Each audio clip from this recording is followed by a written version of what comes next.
Hey, I'm glad you're here. Before the story begins, tell me, where are you listening from and what time is it there?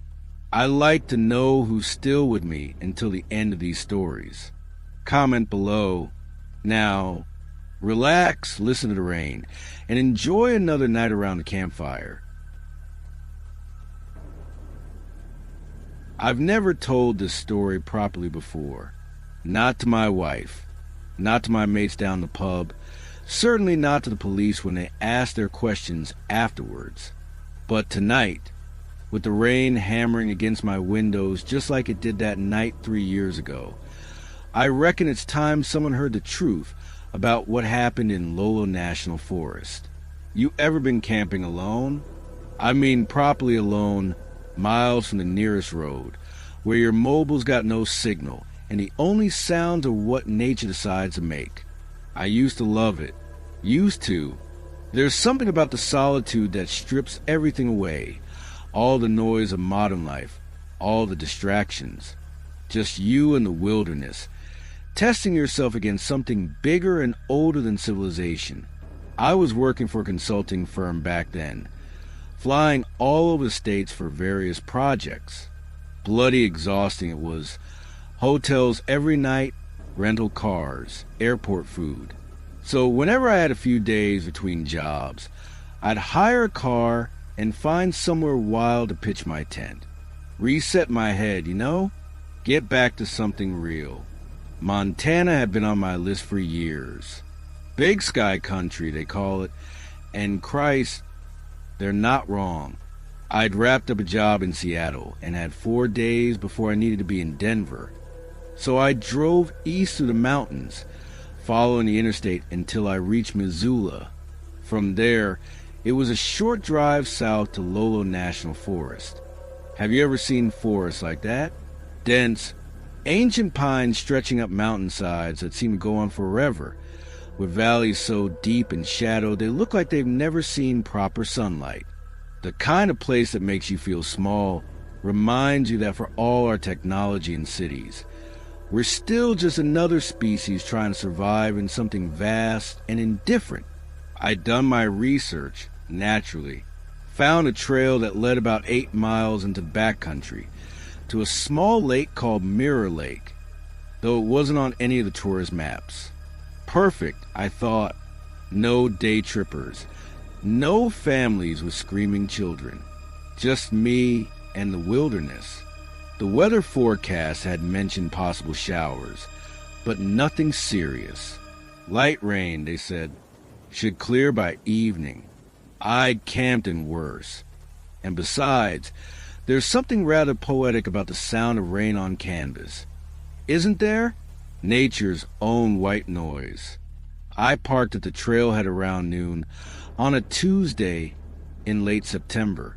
The car park was empty except for an old pickup truck that looked like it hadn't moved in weeks. Rust eating through the wheel wells, spider webs strung between the mirrors and doors.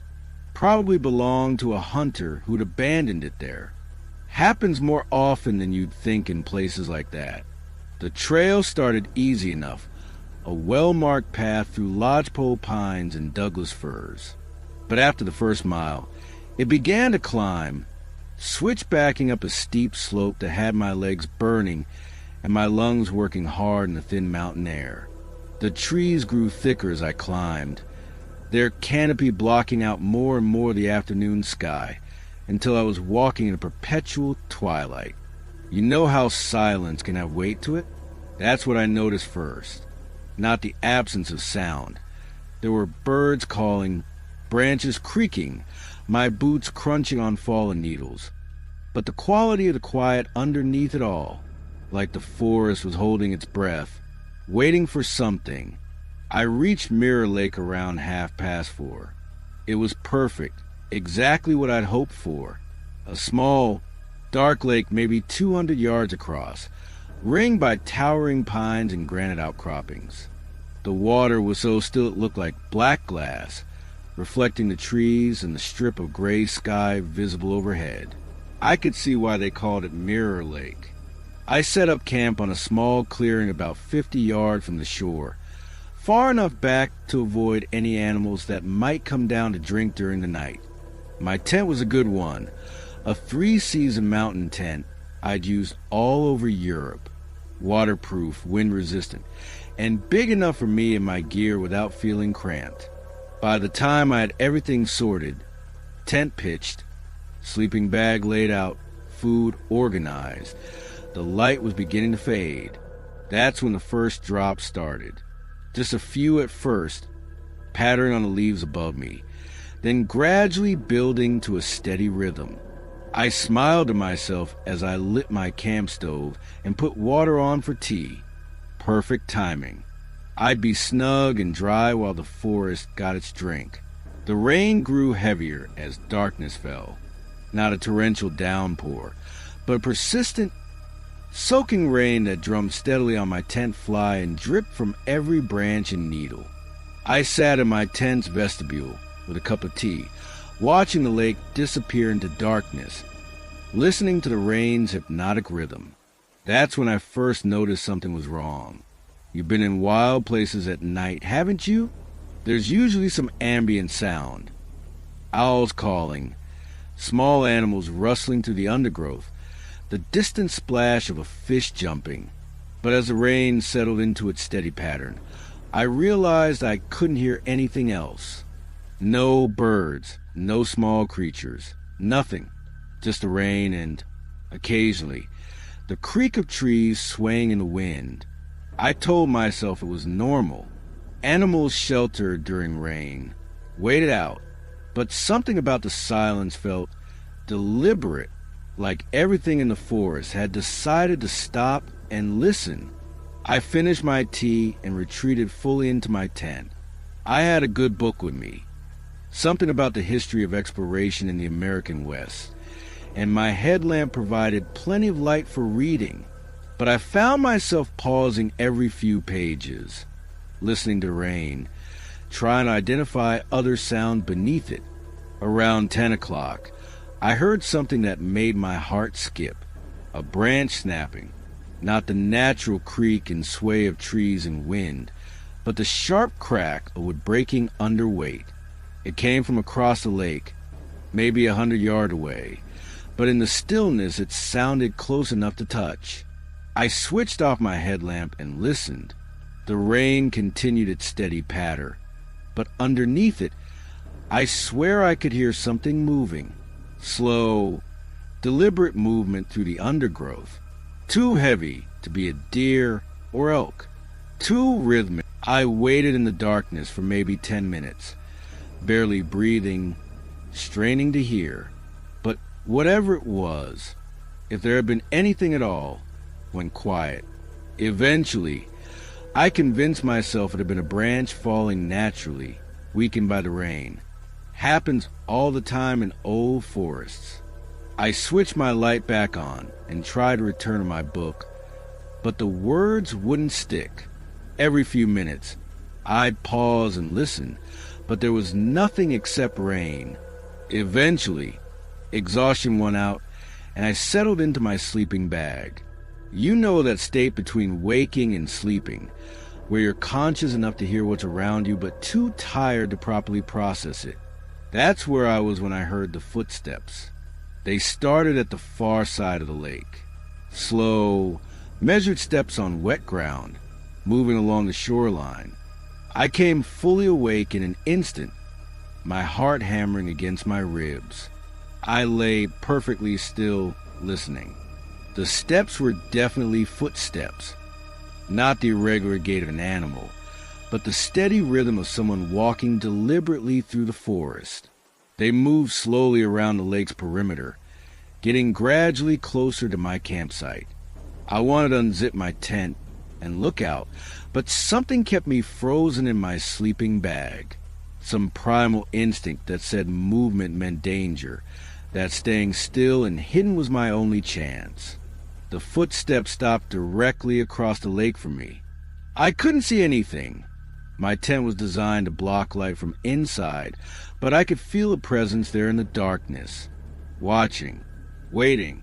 Minutes passed. The rain continued, but the footsteps had stopped. I lay there barely breathing, every muscle tense, waiting for... What? I didn't know. Then I heard something that nearly stopped my heart entirely. A voice calling across the water. Hello. It was a man's voice, but there was something wrong with it. Too loud, like he was projecting for an audience. And something else, an odd quality I couldn't quite place. It didn't sound quite natural. I know you're there, the voice called. I can see your tent. My blood went cold. From where I was camped, my tent shouldn't be visible from the other side of the lake, not in the darkness. The trees were too thick, the angle too acute. I forced myself to remain perfectly still. Don't respond, I told myself. Don't make a sound. I'm lost, the voice continued. Been walking for hours. Could use some help. There was something about the way he said it. Too casual, too friendly, like an actor reading lines. The kind of voice someone might use to lure a child into a car. The footsteps started again, continuing around the lake toward my side. Slow, deliberate, never hurrying. I could track his progress by the sound. 50 yards away, then 40, then 30. That's when I noticed something that made my skin crawl. The footsteps were perfectly regular, like someone marching to a metronome. No human walks like that naturally, especially not through rough terrain in the dark and rain. 20 yards away now, I could hear branches being pushed aside, water squelching underfoot. In a few minutes, he'd reached my campsite. I very slowly reached the knife I kept clipped to the inside of my tent. It wasn't much, just a folding blade, maybe 3 inches long. But it was something. My fingers closed around it, and I felt slightly less helpless. The footsteps stopped. I held my breath, waiting. Where was he? How close? I couldn't tell anymore. The rain seemed to muffle and distort everything. Then I heard something that nearly made me cry out. The metallic whisper of my tent's zipper being slowly drawn down. Someone was opening my tent from the outside. I gripped my knife and prepared to fight, but the zipper stopped after just a few inches. Through the gap, I could see nothing but blackness, but I could feel someone there just beyond the fabric, listening, waiting. I know you're awake, the voice whispered, so close now that it seemed to be right inside my tent. I can hear your heart beating. That's when I realized what was wrong with the voice. It was too clear, too precise, like someone speaking into a microphone, with no natural variation in tone or volume, like a recording. We stayed like that for what felt like hours, but was probably only minutes. Him just outside my tent, me frozen inside with my pathetic little knife. The rain continued its relentless drumming, but everything else was silence. Then, slowly, the zipper began to close again. I heard the footsteps resume, moving away from my tent back toward the lake. I lay there trembling, not daring to move until the sounds faded entirely. I didn't sleep for the rest of the night. I lay in my sleeping bag with my knife in my hand, listening to every sound the forest made, jumping at every branch that creaked or twig that snapped. The rain began to ease around dawn, tapering off to occasional drops, and finally I heard what I'd been desperately waiting for, birds beginning to sing. When gray light finally began to filter through my tent, I worked up the courage to look outside. I unzipped the fly just an inch and peered out. The campsite looked exactly as I had left it. No footprints in the soft earth, no disturbed vegetation, no sign that anyone had been there at all. Even the area around my tent, where I was certain someone had stood just hours before, showed no trace of disturbance. I might have convinced myself it had all been a dream, some kind of altitude-induced hallucination, except for one thing. My tense rain fly, which I had carefully staked down the evening before, was untied on one side. The corner nearest the lake hung loose, flapping slightly in the morning breeze. I packed up in record time, not bothering with breakfast or even a proper cup of tea. I just wanted out of there, back to the car, back to civilization, and mobile phone signals and other people. The hike out seemed longer than the hike in, even though it was mostly downhill. I kept looking over my shoulder, certain I was being followed, but the trail behind me was always empty, just trees and shadows, and the lingering smell of rain. When I finally reached the car park, the old pickup truck was gone. I drove straight to Missoula without stopping, found the first decent hotel I could, and spent the rest of the day in my room with the door locked and the television on for company. I told myself I'd been spooked by nothing, a combination of isolation, altitude, and an overactive imagination. These things happen when you spend too much time alone in wild places. But that night, safe in my hotel room with traffic outside and people in the corridors and all the normal sound of civilization, I found myself thinking about that voice, the artificial quality of it, the perfect regularity of those footsteps. And I remembered something I'd read years ago about people who go missing in national forests. There are more disappearances in America's wilderness areas than anyone likes to talk about publicly. Thousands of people every year, vanishing without a trace in places like Yosemite, Yellowstone, the Great Smoky Mountains. Some are found eventually, usually dead, often in places that make no sense, as if they've been moved there. But many are never found at all. The official explanations are always the same: exposure, wildlife attacks, falls, getting lost. But there are patterns that don't fit those explanations.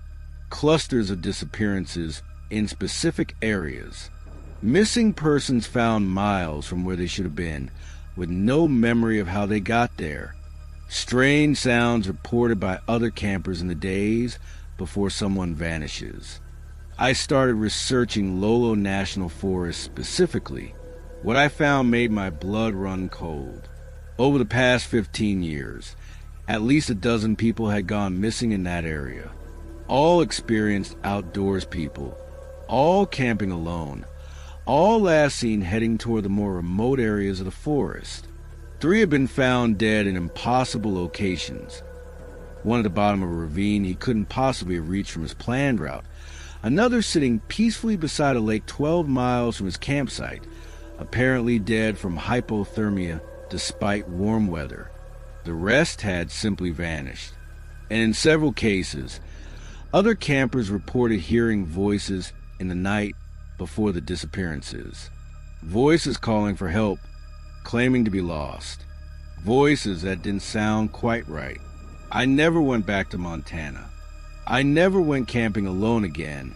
Actually, something about that night in Lolo Forest changed me.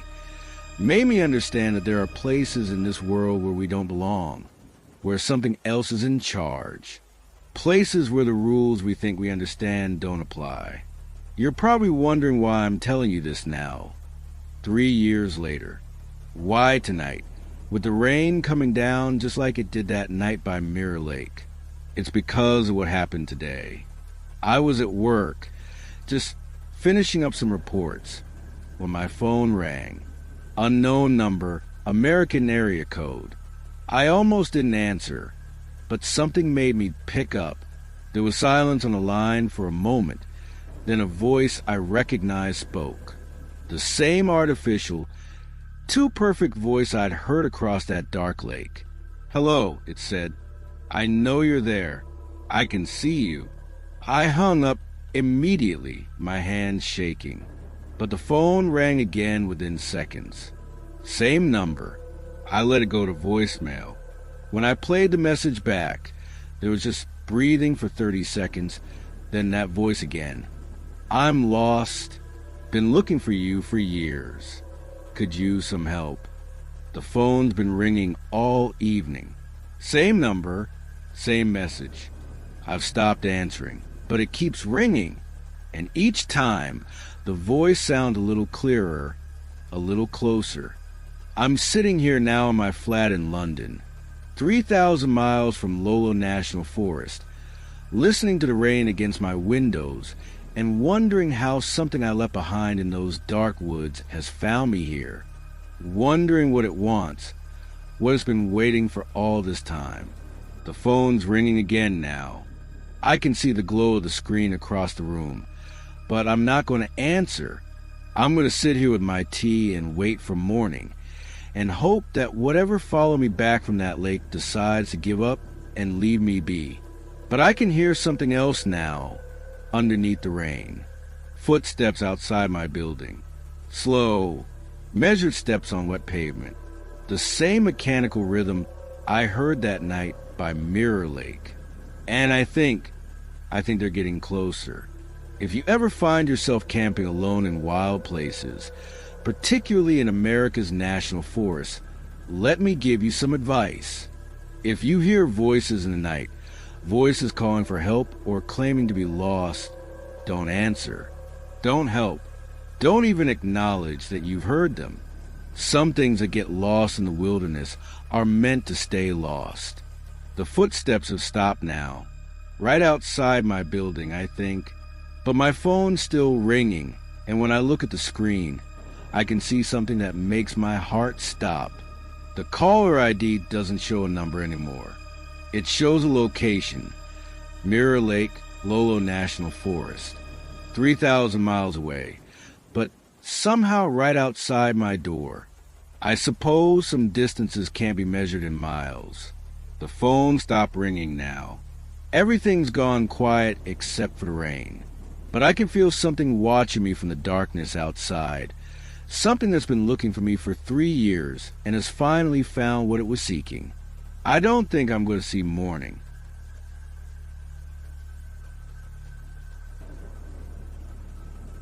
I'm recording this because I need to get it out of my head. Need someone else to hear what happened to me in Lolo National Forest last October. The doctors say it's post-traumatic stress, that my mind is filling in gaps with false memories to cope with whatever trauma I experienced out there. But I know what I remember, and I know what I don't remember. And the gap between those two things is what terrifies me most. You ever lost time? I don't mean falling asleep and waking up confused about what day it is.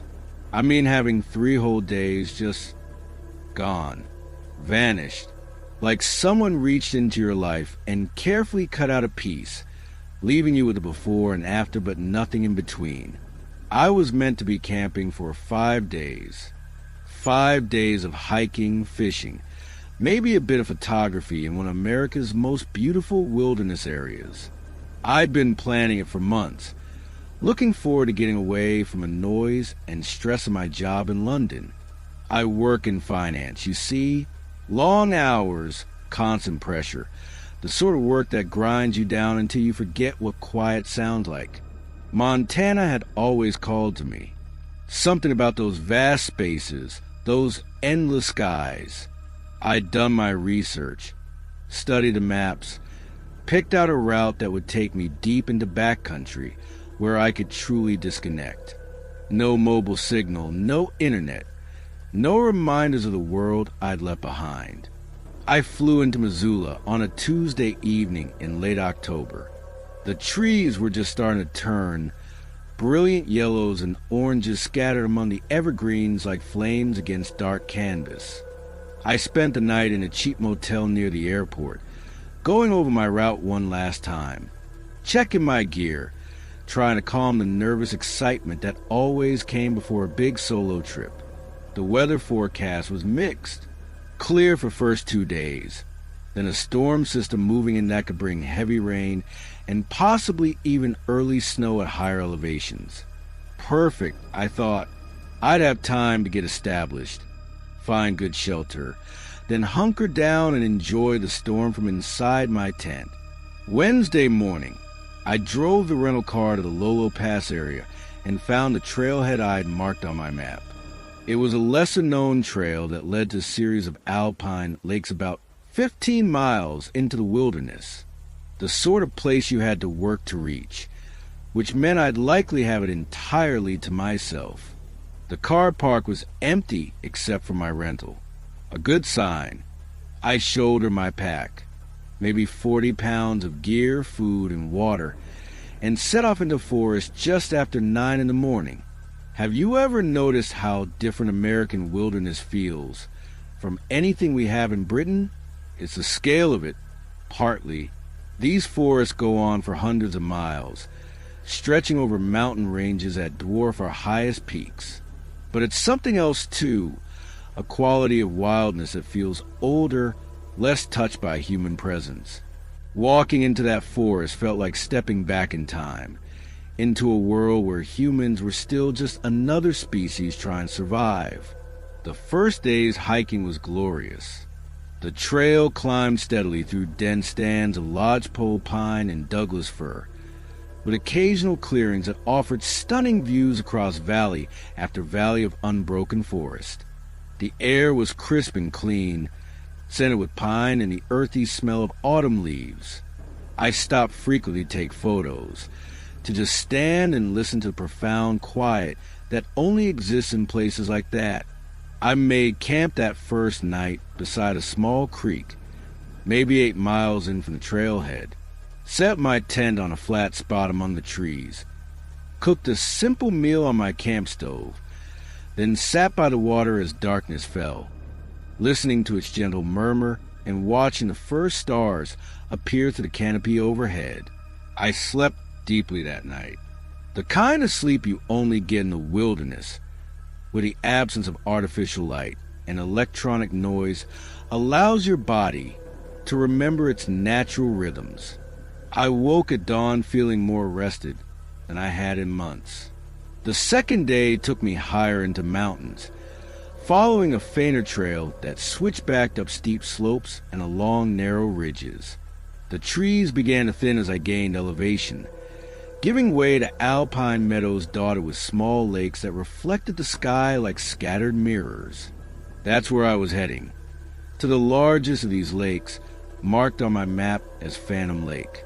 Remote, beautiful, and supposedly excellent for brook trout. I reached it around mid-afternoon on Thursday, and it was everything I'd hoped for. The lake sat in a natural bowl surrounded by granite peaks, their slopes covered in golden aspen and dark spruce. The water was so clear I could see the bottom 20 feet down, and fish were already rising to feed on insects in the shallows. I found a perfect campsite on a small peninsula that jutted into the lake, offering views in 3 directions and protection from the wind. I set up my tent, organized my gear, then spent the rest of the afternoon fishing. The trout were eager, beautiful native brookies with bright orange fins and spotted flanks. I kept 2 for dinner and released the rest, then cooked them over a small fire as the sun set behind the peaks. That's the last clear memory I have for 3 days. I mean that literally. I remember sitting by my fire Thursday evening, watching the flames dance while the lake turned silver in moonlight. I remember thinking how perfect it all was, how this was exactly what I needed. And then, nothing. The next thing I remember with any clarity is waking up in my tent on Monday morning. Not Sunday, Monday. 3 full days and nights just gone. At first, I thought I'd simply slept deeply. You know how it is when you're truly relaxed, when your body finally gets the rest it's been craving. But as I became more fully awake, I realized something was wrong. My sleeping bag was soaking wet, though my tent seemed dry. My clothes, the ones I'd been wearing Thursday evening, were muddy and torn, as if I'd been hiking through rough terrain. My boots were caked with mud, and what looked like ash, though I couldn't remember letting my fire burn down that far. But it was the stay at my campsite that really unsettled me. My gear was scattered about, not carelessly, but systematically, like someone had gone through everything methodically, examining each item before setting it aside. My food was nearly gone, 5 days' worth of supplies reduced to maybe 1 day's rations. And my camera was missing entirely. I searched everywhere for that camera. It had been sitting right beside my tent Thursday evening, loaded with photos from the first 2 days of hiking. Gone. Not just misplaced, gone, as if it had never existed. The strangest thing, though, was my notebook. I always keep a journal when I'm camping. Just simple notes about the weather, what I've seen, how I'm feeling. The last entry I remembered writing was Thursday evening.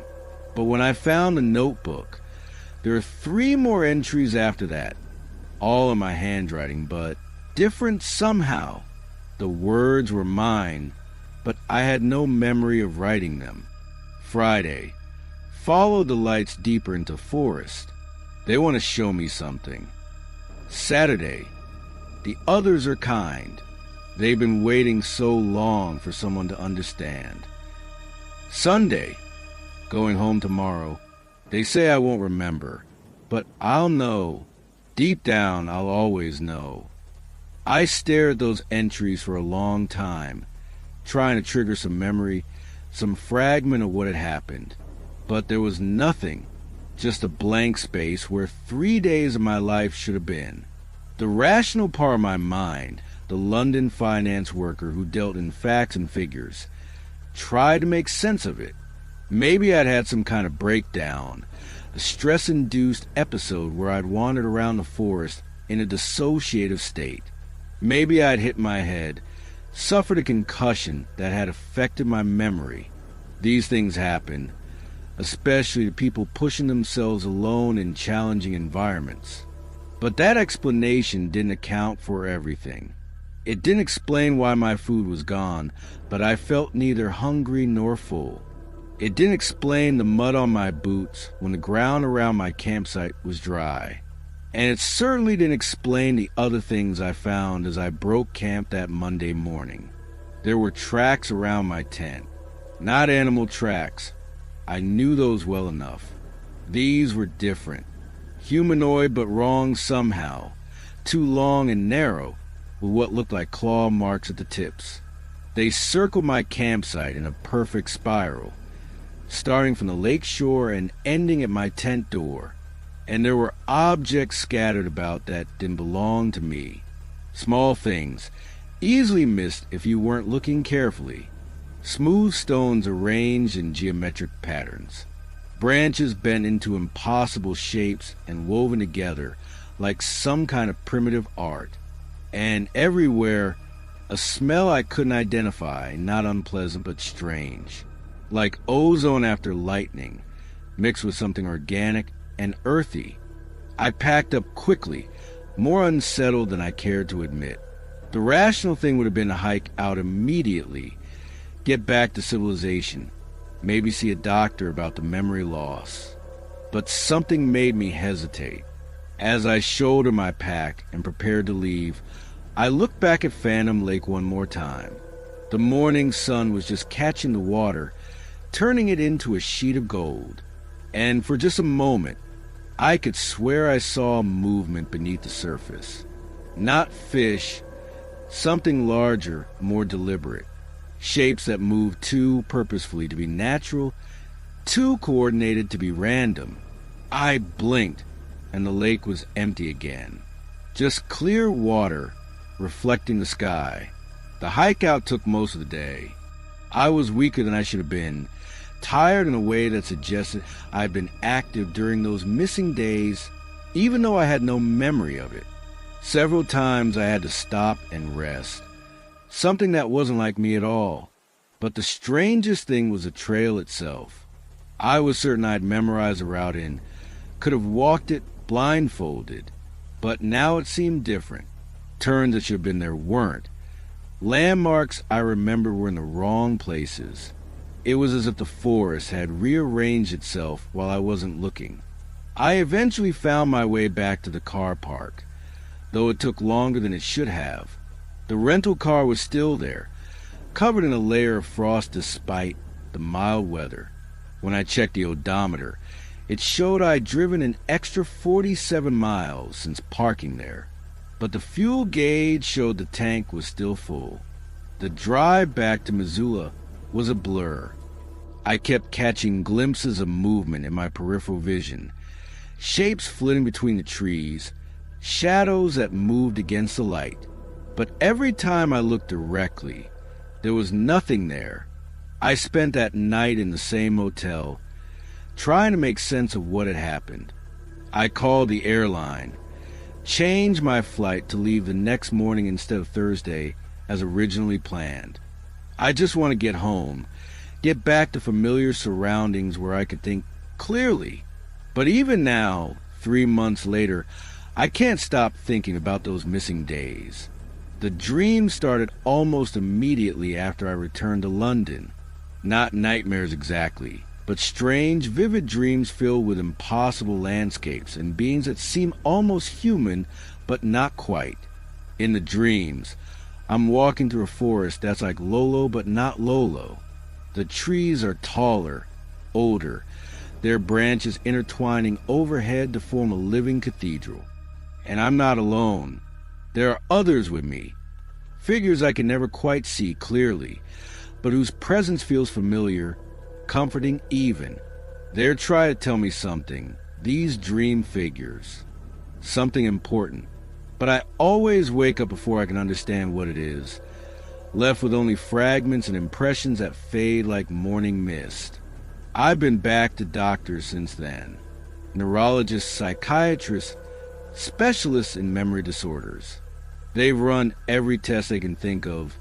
MRIs, blood work, psychological evaluations. Everything comes back normal. No sign of head injury. No indication of any medical condition that might cause memory loss. One doctor suggested I might have been drugged somehow, though she couldn't explain by whom or how in the middle of the wilderness. Another thought it might be a rare form of dissociative disorder triggered by the isolation and stress. But the truth is, I don't think I want to remember what happened during those 3 days. There's something inside me, some deep instinct, that says forgetting might be a mercy.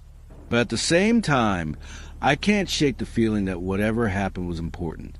Life-changing in a way I don't yet understand. Sometimes, late at night when I can't sleep, I find myself looking up flights to Montana, planning another trip to Lolo, telling myself I need to go back, need to find answers. But then morning comes and rational thought returns, and I convince myself to let it go. But tonight is different. Tonight, with the rain drumming against my windows just like it did in my dreams of that impossible forest, I can feel something calling me back. A pull I can't resist much longer. You see, there was one other thing I found when I was packing up that Monday morning. Something I haven't told anyone about, not even the doctors. It was in my jacket pocket. A smooth, black stone about the size of a robin's egg. I'd never seen it before, had no memory of picking it up, but when I held it, just for a moment, I could almost remember. Faces in the darkness, voices speaking in a language I didn't recognize but somehow understood. A sense of belonging, of being welcomed into something ancient and vast and wonderful. The stone is sitting on my desk now as I record this. It's warm to the touch, warmer than it should be, and sometimes I swear I can hear something coming from inside it. Not a sound exactly, but a vibration, a rhythm like a heartbeat. I've been carrying it with me everywhere for 3 months now. My little piece of those missing days. My only connection to whatever happened at Phantom Lake. And tonight, for the first time since I've been back, it's starting to glow. Just faintly, like embers in dying fire, but definitely glowing. And as I watch it, I can feel those lost memories stirring at the edges of my consciousness, trying to surface, trying to make themselves known. Part of me is terrified of remembering, but another part, a larger part, is desperate to know, to understand what I found in that wilderness, or what found me. The stone is getting brighter now. The rain outside is getting heavier, and somewhere in the sound of water against glass, I can hear voices calling, familiar voices, speaking that impossible language I somehow understand. They're telling me it's time to come home. I think I'm going to book that flight to Montana after all, not because I want answers anymore, but because I'm finally ready to accept what I've always known deep down. Those weren't 3 days I lost in Ocala National Forest. They were 3 days I found something else. Something that's been waiting patiently ever since for me to remember, to return, to embrace what I've become. The stone is blazing now, bright enough to read by, and in its light, I can finally see my hands clearly. They're not quite the same hands I had before I went to Montana. The fingers are longer, more graceful. The nails are sharper, and they're just visible beneath the skin are patterns that look almost like scales. I think it's time to go back to Phantom Lake, back to whatever's waiting for me in that impossible forest, back home.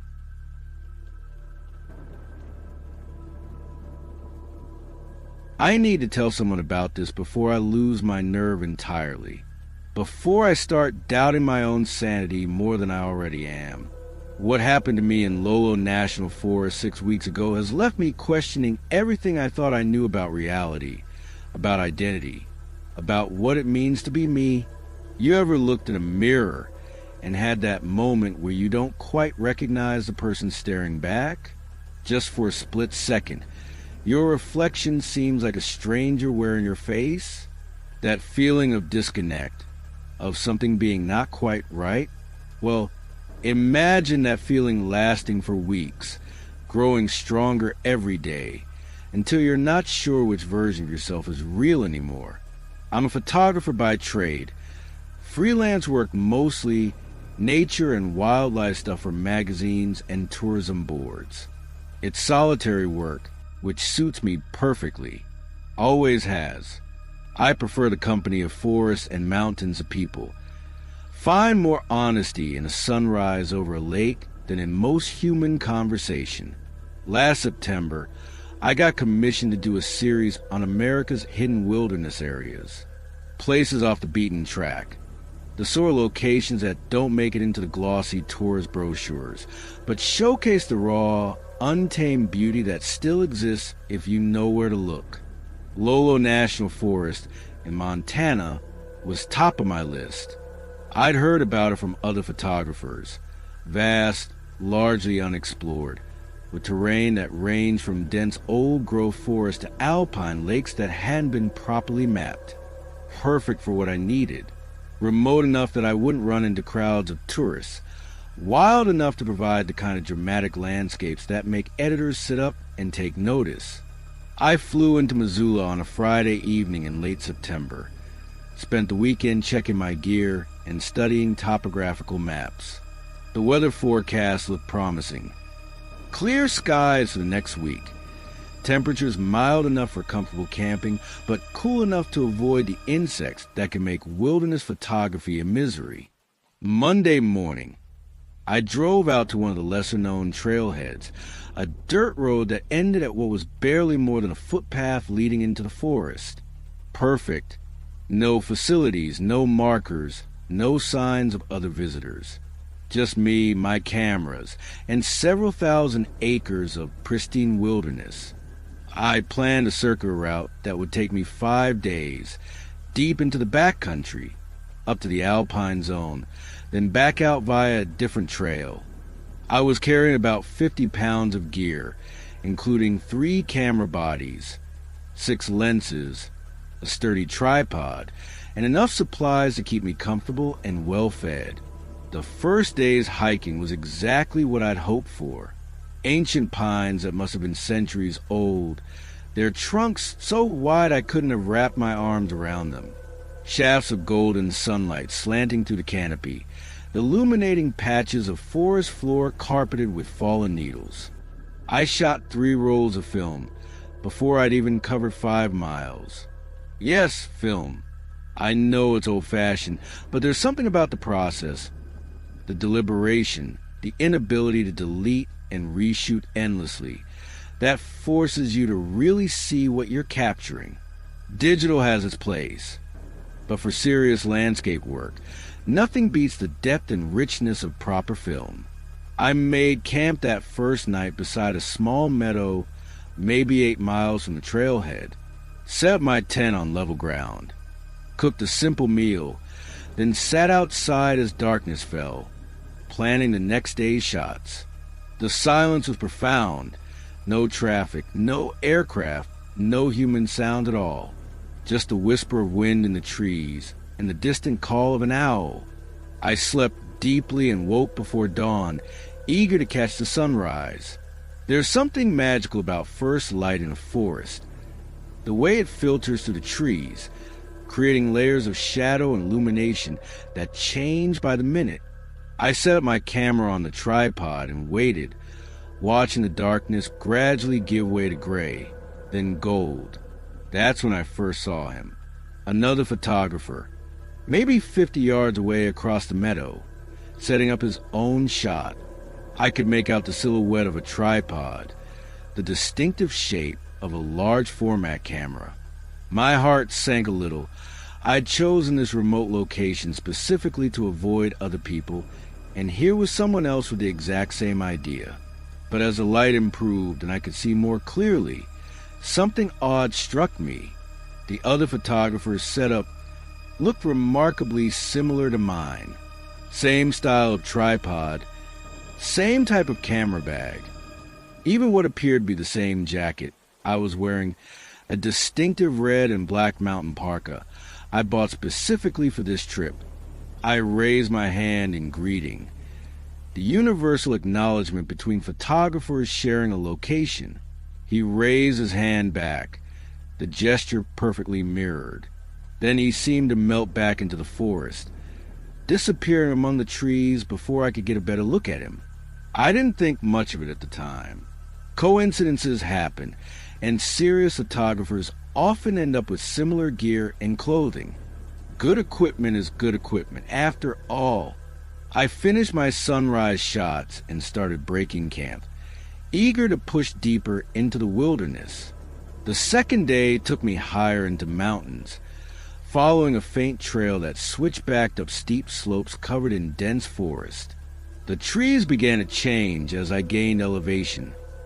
Fewer of the massive old-growth pines, more spruce and fir adapted to the thinner air and shorter growing season. I was moving slowly, stopping frequently to photograph interesting compositions. A dead tree silhouetted against the sky, its bare branches creating natural sculpture. Morning mist rising from a hidden valley. The interplay of light and shadow on granite outcroppings that thrust up through the forest like ancient monuments. Around midday, I stopped for lunch at a small clearing that offered views back down the valley I climbed. As I sat eating my sandwich and reviewing the morning shots, I noticed movement in the forest below. Another hiker, maybe half a mile behind me, following the same trail. Even at that distance, something about the figure looked familiar. The same red and black jacket, the same purposeful but unhurried pace I recognized from my own hiking style. I watched through my telephoto lens as the figure stopped at almost exactly the same spots where I'd stopped to take photographs, setting up what appeared to be identical shots. A chill ran down my spine that had nothing to do with the mountain air. This wasn't coincidence anymore. Someone was following me, copying my route, even duplicating my photographic subjects. But why? And how had they known where I was planning to go?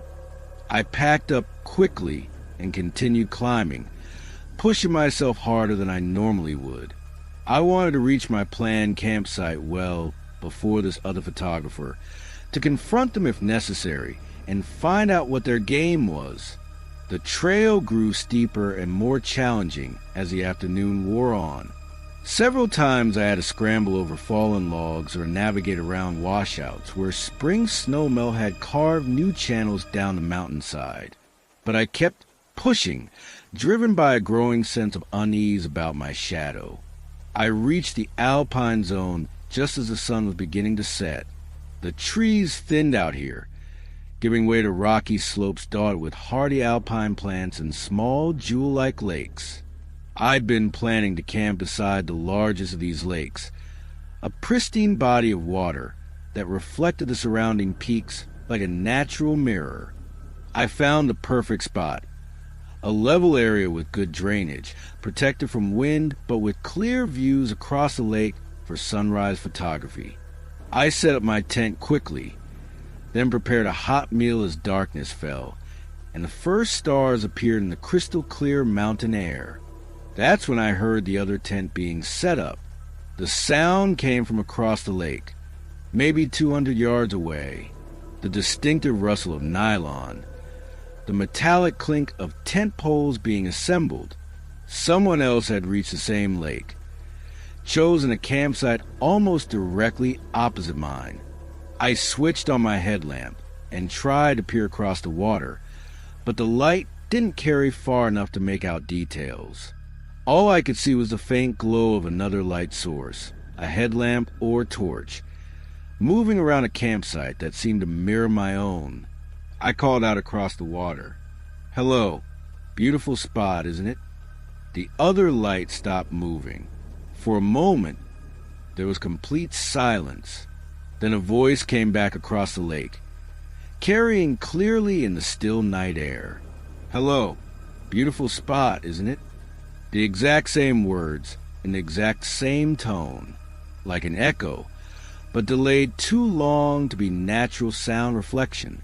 And something about the voice itself was wrong, too similar to my own, as if someone was doing a very good impression of me. I tried again. "I'm James. Are you camping here long?" Again, that pause. Then, "I'm James. Are you camping here long?" My blood ran cold. This wasn't conversation. It was mimicry. Someone was repeating everything I said, word for word, in a voice that sounded disturbingly like my own. I switched off my headlamp and sat in darkness, watching the other light continue to move around the distant campsite. Every few minutes it would pause, and I had the unsettling feeling that whoever was carrying it was looking directly at me across the dark water. I didn't sleep well that night. Every sound seemed amplified. The gentle lap of water against the shore, the creak of my tent in the slight breeze, the distant call of night birds, and underneath it all, the knowledge that someone was out there in the darkness, someone who seemed to know far too much about me. I woke before dawn, as I always do when I'm camping. The other campsite was quiet, no light visible. I set up my camera gear as quietly as possible, hoping to catch the sunrise without attracting attention from my mysterious neighbor. But as the light began to grow, I could see the other campsite clearly. There was a tent there, almost identical to mine. The same color, the same size, set up in exactly the same configuration. And beside it, a tripod with a camera already mounted and pointed toward the sunrise, toward the exact same composition I was preparing to photograph. As I watched, a figure emerged from the tent. Even at that distance, the similarity was unmistakable. Same height, same build, same red and black jacket. The figure moved with my mannerisms, set up their shot with my methodical precision. I had to see who this was.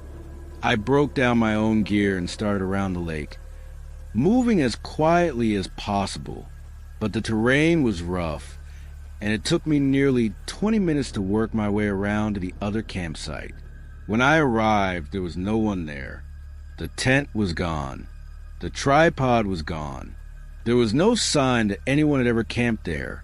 No disturbed ground, no ashes from fire, no footprints in the soft earth beside the lake. It was as if the entire campsite had been an illusion, but there was something, a single item left behind, sitting on a flat rock exactly where the tent had been. One of my lens caps, the distinctive red and white cap from my 85mm lens. The one I'd noticed was missing the day before. I checked my camera bag frantically. The cap was there, securely attached to the lens where it belonged. But here was another one, identical in every way, sitting in a place where someone who looked exactly like me had been camping. I picked up the duplicate lens cap with shaking hands. It was real, solid, warm from the morning sun, and on the inside, written in my own handwriting, were my initials, James Morrison. But I'd never written my initials inside a lens cap.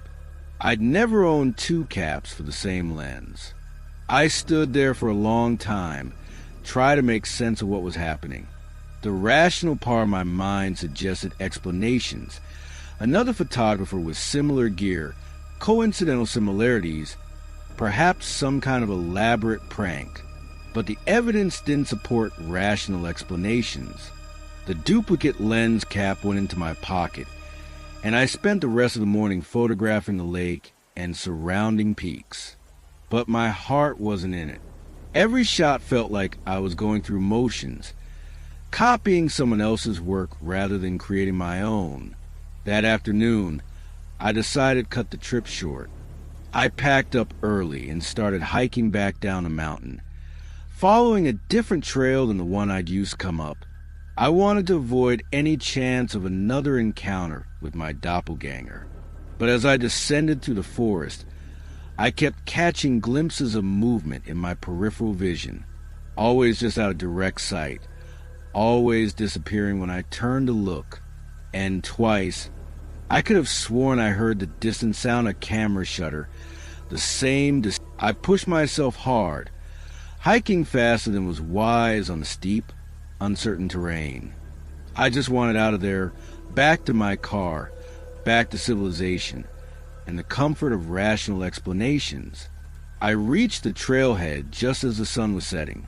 My rental car was there, exactly where I'd left it, but parked beside it was another car, the same make, same model, same color, even the same rental company sticker in the rear window. I approached cautiously, peering through the windows.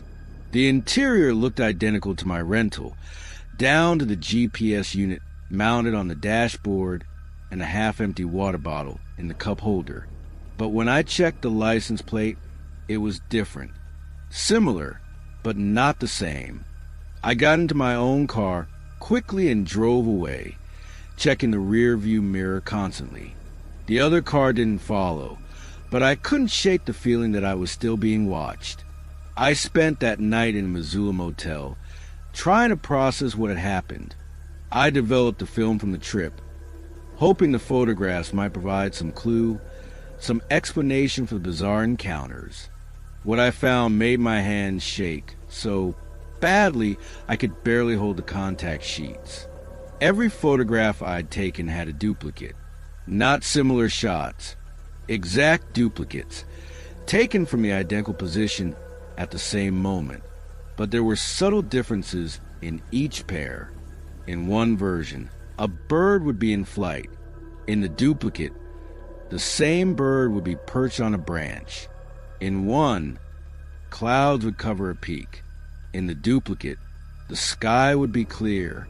And in several of the shots that included reflections, the lake's surface, puddles after rain, I could see two figures where there should have been one. Two photographers in red and black jackets, standing in slightly different positions, as if the same person existed in two places simultaneously. I've been back in London for 6 weeks now, and I still don't know what to make of what happened in Ocala Forest. The rational explanations don't hold up under scrutiny. The irrational ones are too terrifying to contemplate. But the strangest thing is what's been happening since I returned. Little things, at first. Items appearing in my flat that I don't remember buying. Books I would choose but hadn't purchased. Food in my refrigerator that I would eat but don't recall shopping for. Photographs on my computer that I might have taken but have no memory of shooting. And yesterday, something that made me start recording this account. I was reviewing client work on my computer when I found a folder I'd never created. It was labeled with yesterday's date and contained dozens of photographs of London, street scenes, architectural details, portraits of strangers, all taken with my camera, all bearing my technical signature, the exposure settings, compositional choices, and aesthetic sensibilities that make my work recognizable. But I had no memory of taking any of them. I've checked my camera's memory card. The images are there, filed sequentially with the shots I do remember taking. According to the metadata, they were captured while I was supposedly working in my studio, editing other projects. But that's impossible. I was in my studio all day yesterday, alone, working on a commission that required my complete attention. I never left the building, never touched my camera except to download earlier work. Yet somehow, somewhere, someone who uses my equipment and sees the world exactly as I do was out on the streets of London, creating a photographic record of a day I spent indoors. The duplicate lens cap is still in my desk drawer. I've examined it dozens of times, looking for some sign that it's not real, not genuine, but it's identical to its counterpart in every way that matters. Same material, same manufacturing marks, same wear patterns. The only difference is that initials inside, JM, written in my handwriting, but not by my hand. I've been thinking about going back to Montana, not to Ocala Forest. I don't think I could face that again, but somewhere nearby, maybe with proper equipment this time. Cameras set up to record continuously, motion sensors, whatever it takes to document what's happening. But I'm afraid of what I might find. Or more accurately, I'm afraid of what might find me. You see, I've started to suspect that what happened in Ocala Forest was an encounter with someone else. I think I met another version of myself, a parallel existence, a duplicate life running alongside my own. And somehow, during those few days in the wilderness, the boundaries between our separate realities became permeable. Now I can't tell which experiences are mine and which belong to the other James Morrison, which photographs I've taken and which he's taken, which life I'm living and which one I'm watching from the outside. Sometimes, late at night, I catch my reflection doing things I don't remember doing, moving slightly out of sync with my own actions, as if there's a delay between intention and reflection. And in those moments, I wonder if I'm the original James Morrison, or if I'm the duplicate who somehow ended up in the wrong reality. The rain starting now, drumming against my studio windows the same way it drummed against my tent that night beside the Alpine Lake. And in the reflection in the dark glass, I can see someone else's studio, someone else's equipment, someone else's work, all identical to mine, but subtly wrong, like looking at a photograph and it's negative at the same time. I think the other James Morrison is still out there, still taking photographs, still living a life that mirrors mine in every detail.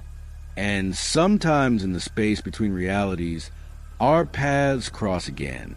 The question that keeps me awake at night is this: if there are two of us, which one is real, and which one is just a reflection that learned to exist on its own?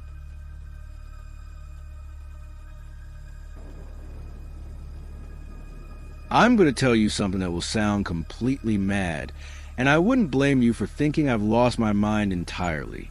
But I need to get this out, need someone else to know what happened to me, in Lolo National Forest. Because if I don't tell this story, if I keep it locked inside my head much longer, I think I really will go insane. Have you ever had a day that felt like it would never end? Not in the metaphorical sense. We all have those tedious work days or sleepless nights that seem to drag on forever. I mean literally never end. The same 24 hours repeating over and over, like a broken record that keeps skipping back to the beginning. That's what happened to me. I lived the same day in Ocala Forest 47 times. The exact same day, from sunrise to sunrise, with every detail repeating in perfect, maddening precision. And by the time I finally escaped, if escape is even the right word, I'd learned things about that forest, about reality itself, that I wish I could forget. I was meant to be there for just one night, a quick camping trip during a business journey across the states, something to break up the monotony of airports and hotel rooms. I work in software development, spending most of my time staring at screens full of code, so any chance to get outdoors feels like a gift. I had driven up from Bozeman on a Thursday evening in early October, following winding mountain roads that led deeper and deeper into wilderness.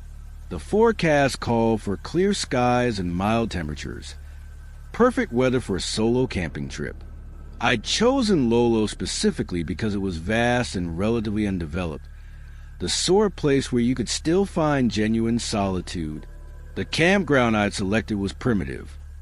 No facilities, no other campers, just a small clearing beside a creek about 12 miles from the nearest road. I'd reserved it online, though reserved was a generous term for what amounted to marking my name on a basic Forest Service form.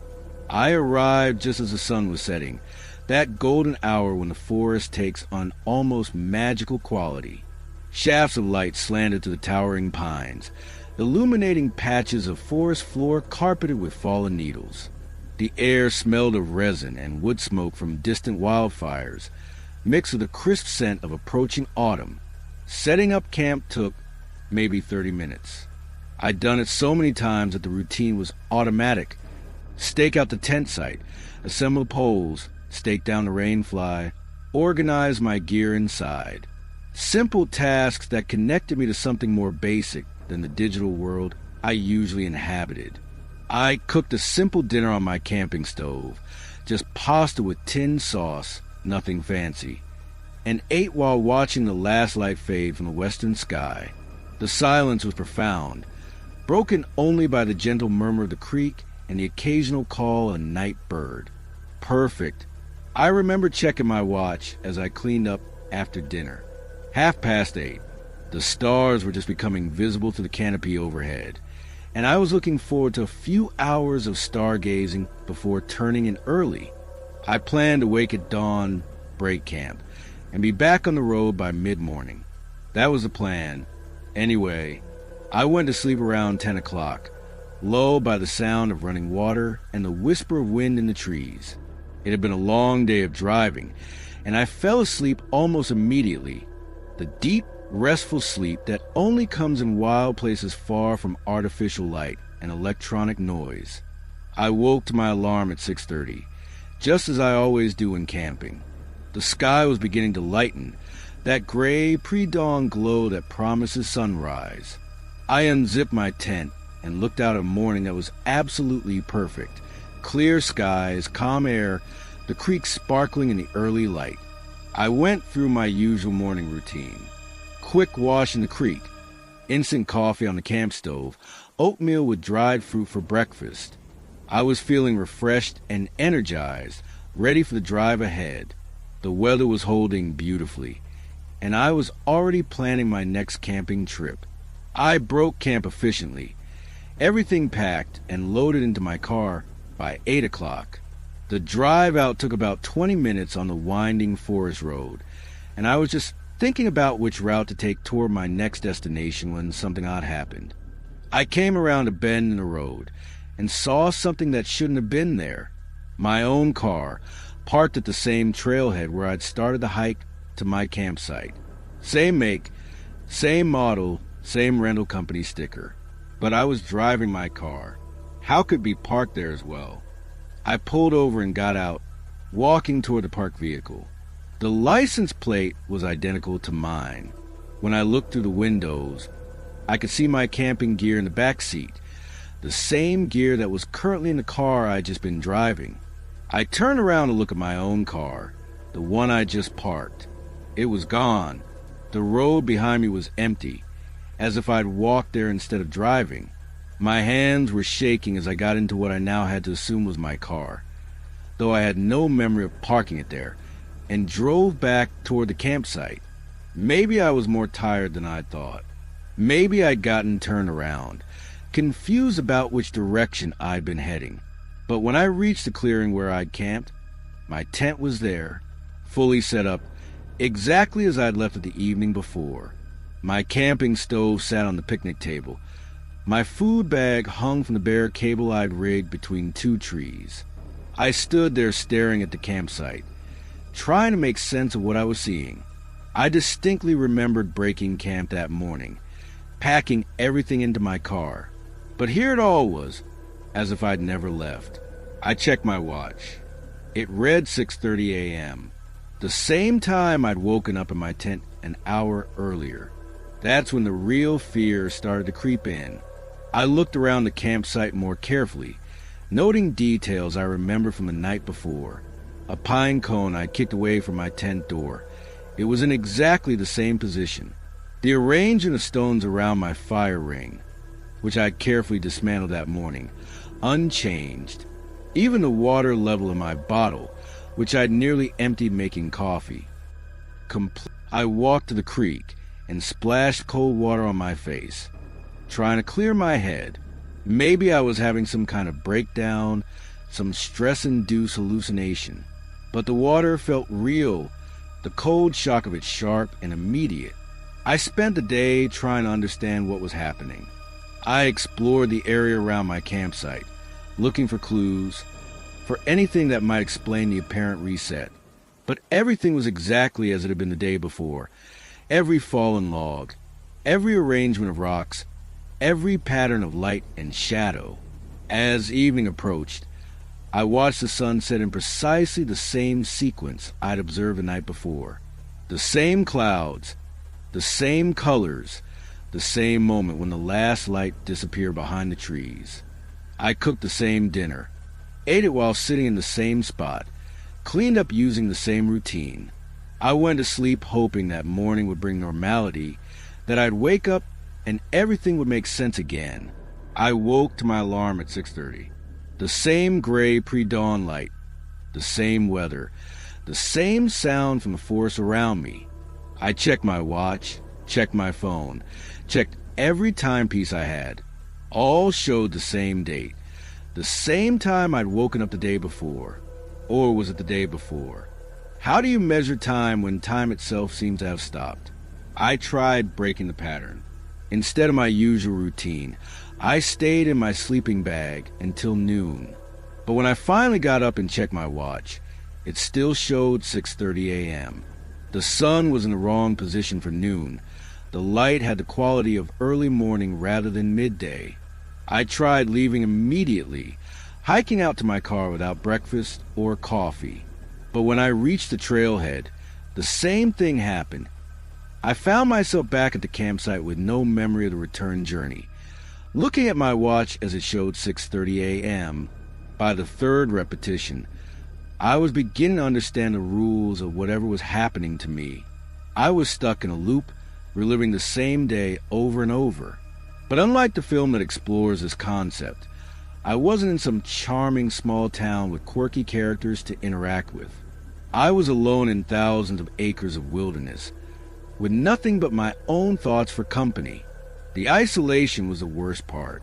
At least Bill Murray's character had other people around, even if they couldn't remember the previous loops. I had trees and rocks and a creek that followed the same patterns every single day. The same birds calling at the same times, the same squirrel chattering from the same branch, the same clouds forming and dissolving in identical sequences. I tried everything I could think of to break the cycle. I hiked in different directions, exploring parts of the forest I'd never seen. I stayed awake all night, watching the stars follow their predetermined paths across the sky. I tried to injure myself, thinking pain might shock me out of whatever this was. Nothing worked. Every morning, I woke at 6:30 to the same gray light and the same maddening repetition. After the 10th loop, I started keeping detailed notes, documenting everything I observed. The exact time the sun appeared above the tree-line, 7:43 a.m. The moment the wind picked up, 2:17 p.m. The sequence of bird calls that began each evening. First a jay at 6:52, then the owl starting at 8:33. I memorized the forest around my campsite with obsessive precision. Every tree, every rock formation, every variation in the creek's flow. I could navigate through the darkness with my eyes closed, could predict the weather patterns hours in advance, could tell you which leaves would fall from which branches at exactly what moment. But knowledge didn't bring understanding. I was no closer to escaping the loop after 20 repetitions than I had been after 2. The psychological toll was enormous. Have you ever tried to maintain your sanity when nothing you do has any lasting consequence? When every choice you make is erased at 6:30 a.m., reset back to the same starting point. I began to understand why solitary confinement is considered torture. The mind needs novelty, needs progression, needs the sense that time is moving forward. I went through phases. Anger first, raging at the forest, at whatever cosmic joke had trapped me there. Then bargaining. Try to figure out what I was supposed to learn, what lesson I needed to absorb before being released. Then depression, lying in my tent for days at a time, refusing to engage with the endless repetition. But eventually, I reached a kind of acceptance. If I was going to be stuck here indefinitely, I might as well make the best of it. I started treating each loop as an opportunity to explore, to observe, to understand the forest in ways that would be impossible under normal circumstances. I learned things no human was ever meant to know. The secret life of the forest, the patterns that only become visible when you have unlimited time to observe them. I discovered that trees communicate through underground networks, sending chemical signals that coordinate their responses to threats. I watched the same family of deer follow identical routes through the underbrush, generation after generation, playing out the same survival strategies. I found places in the forest that seemed to exist outside normal space, clearings that were larger on the inside than their boundaries suggested, rock formations that cast shadows in impossible directions. And I began to understand that Lolo Forest was more than just a collection of trees and wildlife. It was a kind of organism itself, with its own intelligence, its own purposes. That's when I realized why I was trapped. You see, the forest had been trying to tell me something. All those repetitions, all that enforced observation. It was a form of communication, a way of sharing knowledge that couldn't be conveyed through normal human senses. The forest was ancient, had been watching and learning for centuries, and it had chosen me as a receptor for information it needed to preserve. But I'd been fighting the process, resisting the download of knowledge that the forest was trying to give me. My human mind, accustomed to linear time and individual consciousness, couldn't accept the vast, cyclical intelligence that surrounded me. It was on the 47th loop that I finally stopped fighting and let the forest Indiana. I can't describe what that felt like in terms you'd understand. Imagine suddenly being able to perceive not just the present moment, but all the moments that had ever occurred in that place. Every season, every year, every decade layered on top of each other like transparent films. I could see the forest as it had been before humans arrived, could witness the cycles of growth and death and renewal that had played out for millennia, and I understood finally why I'd been chosen. The forest was dying, not quickly, not obviously, but slowly succumbing to changes it couldn't adapt to fast enough. Climate shift, pollution, the gradual encroachment of human development. It needed someone to carry its memory forward, to preserve its knowledge in a form that could survive the coming transformation. The moment I accepted that role, the loop broke. I woke at 6:30 a.m., but this time the sun was in a different position.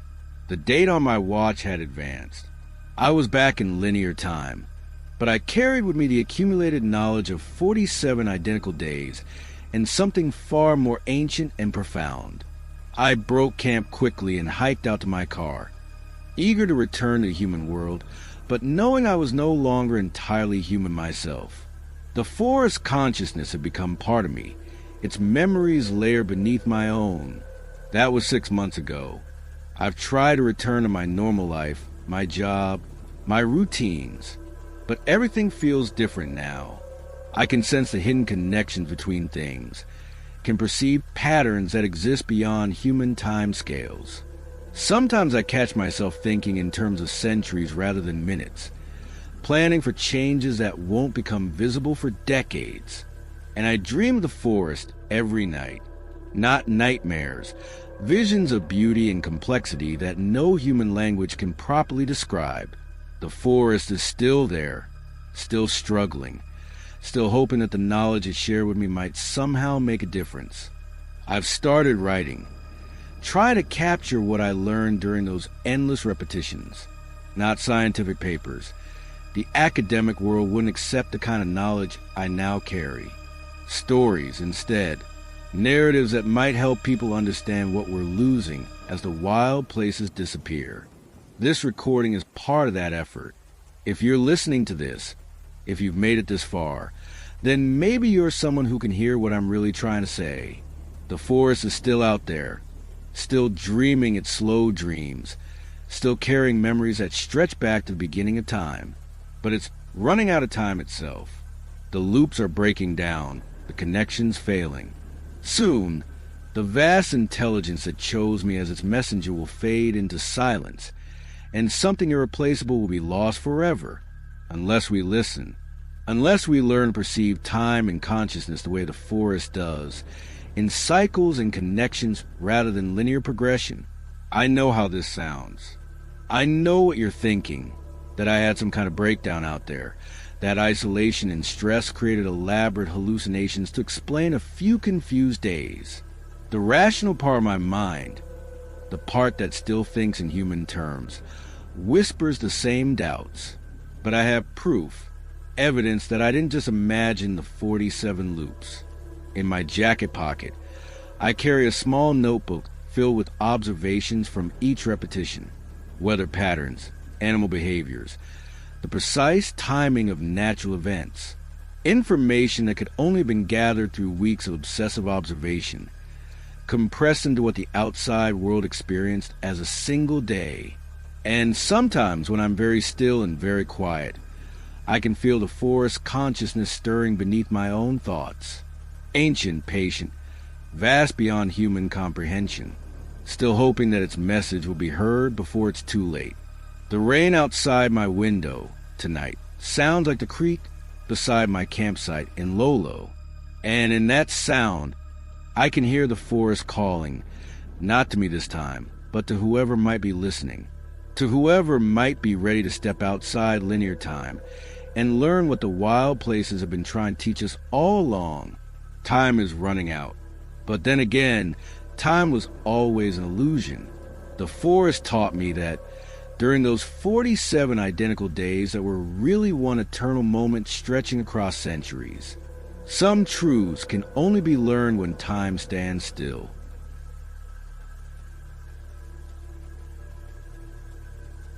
I'm not sure how to explain what happened to me in Lolo National Forest without sounding completely barmy, but I need to tell someone, and perhaps you'll understand why I can never go camping alone again.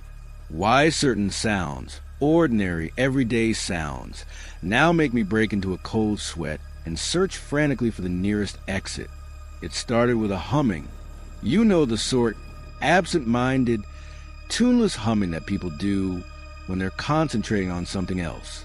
The kind your grandmother might make while knitting, or a workman might produce while fixing a fence.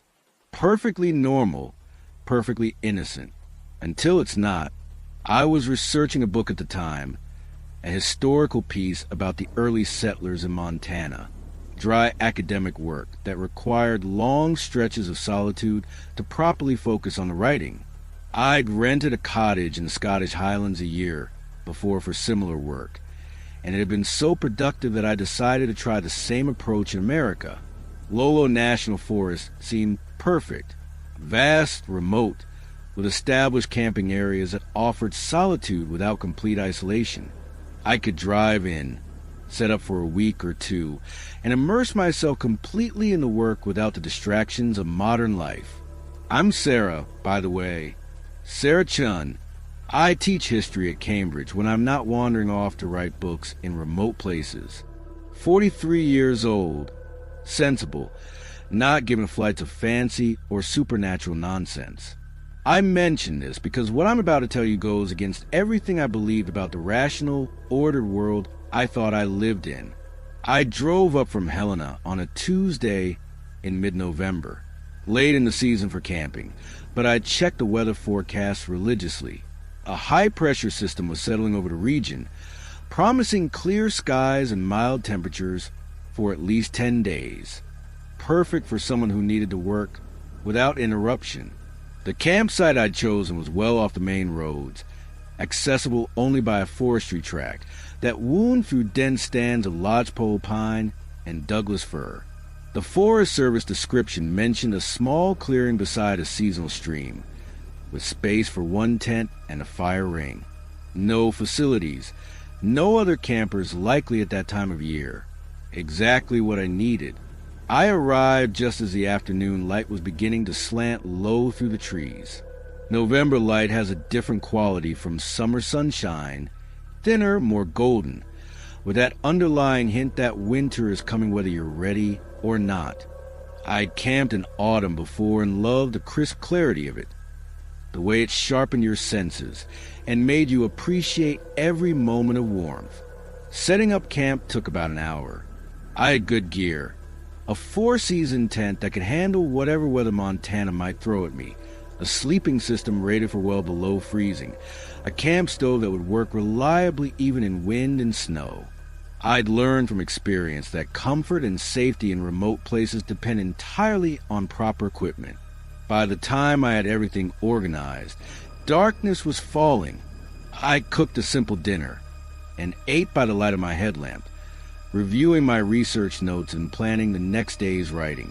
The silence was profound, that particular quality of quiet you only find in deep forest, where the nearest road is miles away and the night sounds are all natural. That's when I first heard it, just faint at first. So quiet, I almost missed it beneath the whisper of wind in the trees. Someone humming a tune I didn't recognize. Not particularly melodic, more like the absent-minded vocalization people make when they're working with their hands. I switched off my headlamp and listened carefully. The humming continued, seeming to come from somewhere deeper in the forest. It wasn't threatening. Quite the opposite, actually. There was something comforting about it. Domestic, almost like having a neighbor puttering about in their garden while you worked in yours. I called out into the darkness. "Hello? Is someone there?" The humming stopped immediately. I waited, listening to the night sound of the forest, but heard nothing more. After a few minutes, I convinced myself I'd imagined it.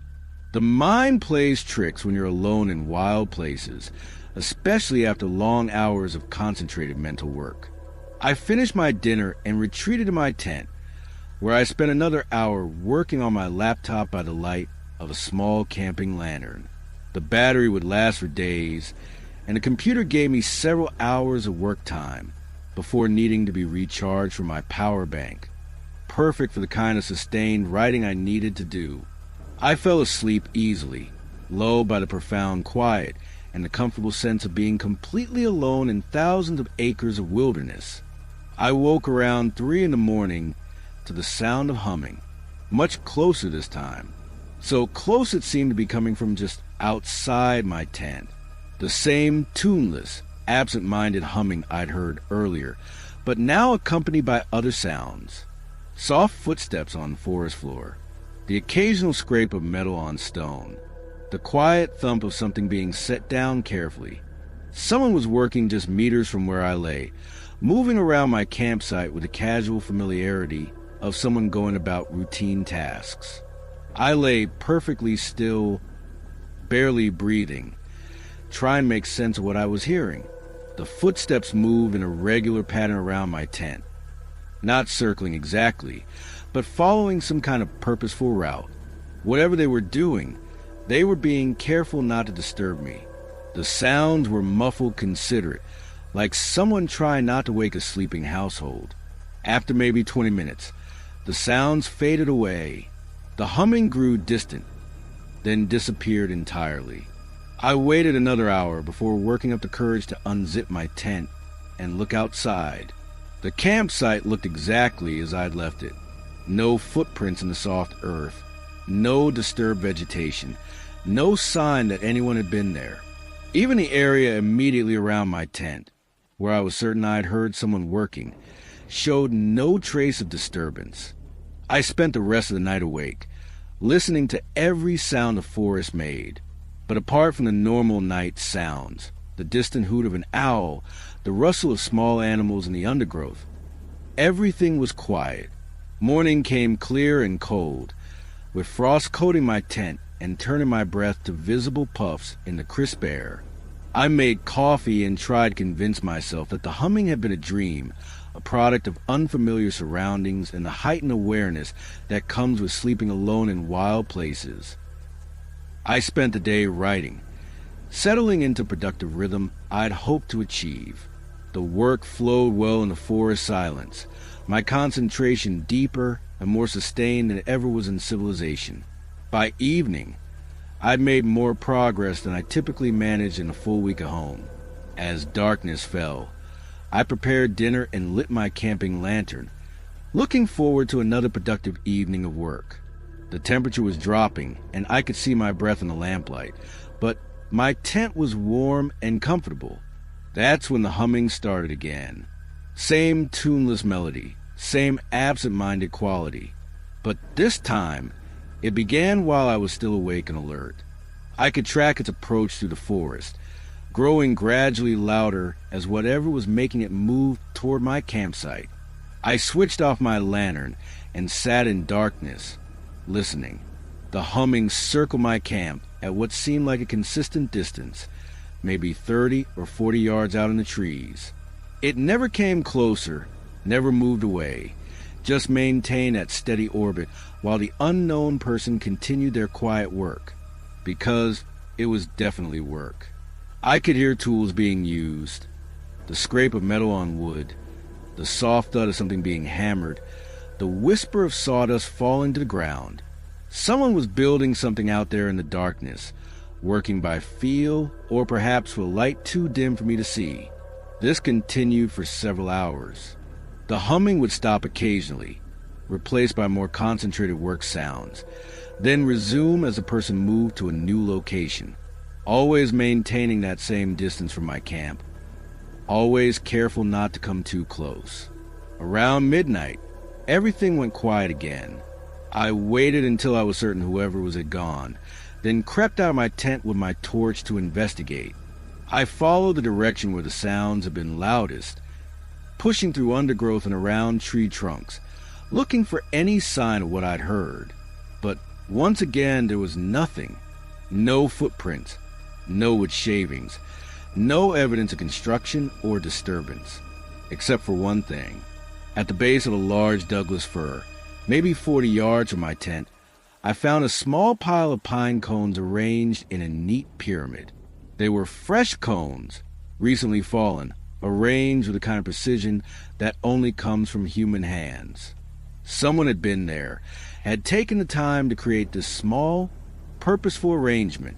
I stared at the pine cone pyramid for a long time, trying to understand what it meant. It wasn't threatening, quite the opposite. There was something almost welcoming about it, like a small gift left by a shy neighbor. I returned to my tent and spent another sleepless night listening to the forest. But everything remained quiet until dawn. The pattern continued for the next 4 nights. Each evening, as darkness fell, the humming would begin. The invisible worker would circle my campsite, always maintaining that same respectful distance, going about their mysterious construction projects while I listened from inside my tent. And each morning, I would find new evidence of their presence. Another pile of pine cones, arranged in a different geometric pattern. Smooth stone stacked in careful cairns. Small twigs woven together into intricate, basket-like structures and hung from low branches. None of it was threatening. If anything, the creations were beautiful in their simplicity, like finding folk art scattered through the forest. But the inability to see who was making them, the complete absence of any human trace except these small gifts, was deeply unsettling. On the 6th night, something changed. The humming began as usual, but this time it was accompanied by a different sound. Singing, not words exactly, but vocalization that had the rise and fall of melody, the rhythm of language, a woman's voice, clear and sweet, singing something that sounded almost like a lullaby. I found myself relaxing as I listened, the anxiety I'd been carrying for days melting away. There was something deeply comforting about the voice, maternal almost, like being sung to sleep by someone who cared about your well-being. Without quite realizing what I was doing, I began to hum along, just quietly, under my breath, following the melody as it wove through variations I couldn't predict, but somehow knew. It felt natural, like remembering a song from childhood that you've forgotten you ever knew. The singing grew stronger, more confident, as if encouraged by my participation, and gradually I became aware that there were other voices joining in, not just the original singer, but a whole chorus of voices harmonizing in the darkness around my campsite. Men and women, old and young, all singing the same wordless melody that seemed to come from somewhere deeper than conscious memory. The sound surrounded me completely, rising from every direction, creating a sphere of music with my tent at its center. I should have been terrified. I was alone in the wilderness, surrounded by an invisible choir of unknown singers. But the music was so beautiful, so filled with warmth and welcome, that fear seemed impossible. I felt safer than I had in years, protected and cherished by whatever presence had been watching over my campsite. The singing continued for hours, sometimes fading to a whisper, sometimes swelling to fill the entire forest with harmony. I found myself drifting in and out of peaceful half-sleep, lulled by voices that seemed to know exactly what I needed to hear. When I woke the next morning, the first thing I noticed was the silence, not the normal forest quiet I'd grown accustomed to, but a complete absence of sound that felt almost unnatural. No birds singing, no wind in the trees, no rustle of small animals in the undergrowth, as if the entire forest was holding its breath. I dressed quickly and emerged from my tent to find my campsite transformed. Overnight, someone or several someones had been busy. The area around my tent was decorated with dozens of small creations. Pine cone sculptures, twig arrangements, cairns of smooth stones, patterns of leaves and flowers that turned the clearing into a work of art. But it was more than decoration. As I looked more carefully, I realized that every piece had been placed with purpose. The stone cairns marked the cardinal directions. The twig sculptures created sight lines toward specific trees or landmarks. The entire arrangement formed a kind of map, a guide to something hidden in the forest around me. I followed the obvious path, the line of markers that led from my campsite deeper into the trees. The trail was subtle but unmistakable once you knew to look for it. A small area. The path led uphill through increasingly dense forest, winding between massive tree trunks and around granite outcroppings that thrust up from the forest floor like ancient monuments. I'd been walking for maybe 20 minutes when I heard it again, the humming. But this time, I could see where it was coming from. There was a woman standing in a small clearing ahead of me, Her back turned as she worked at something I couldn't quite make out. She was humming that same tuneless melody I'd been hearing for days, completely absorbed in whatever task occupied her attention. She was dressed in clothes that seemed slightly out of time, simple, practical garments that looked handmade rather than store-bought. Her hair was long and gray, braided with small flowers and twigs that gave her an almost ethereal appearance. I approached slowly, not wanting to startle her, but as I got closer, something about her seemed wrong. She was too still, too focused, working with movements that were precise, but somehow mechanical. "Hello," I called out softly. She didn't respond, didn't even seem to hear me. The humming continued, and her hands kept moving in whatever task she was performing. I moved around to see what she was working on and felt my blood turn to ice. She was building something from human bones, not a complete skeleton. Scattered bones arranged in patterns that seemed to have meaning but no obvious purpose. Femurs and ribs laid out in geometric designs. Smaller bones sorted by size and type, all arranged with the same careful precision I'd seen in the pine cone sculptures back of my campsite. I stumbled backward, finally understanding what I'd been listening to for the past week. This wasn't a living person going about innocent tasks in the forest. This was something else, something that had been creating its art from materials I didn't want to think about. The woman, if she was a woman, never stopped humming, never acknowledged my presence. Her hands continued their methodical work, arranging and rearranging bones with the patience of someone who had all the time in the world. I backed away as quietly as I could, then turned and ran. I made it back to my campsite in record time, my heart hammering and my breath coming in ragged gasps. Without stopping to think, I began breaking camp, stuffing gear into my backpack with no regard for organization or care. I just wanted out of there, away from whatever I'd stumbled into. The hike back to my car took 2 hours that felt like 10. Every sound in the forest made me jump. Every shadow seemed to hide watching eyes. The humming had stopped, but somehow that was worse than hearing it. At least when I could hear it, I knew where it was. I threw my gear into the car and drove straight back to Helena, not stopping until I was surrounded by electric lights and traffic noise and all the comfortable sounds of civilization. That was 3 months ago, and I still can't get that humming out of my head. It follows me everywhere now.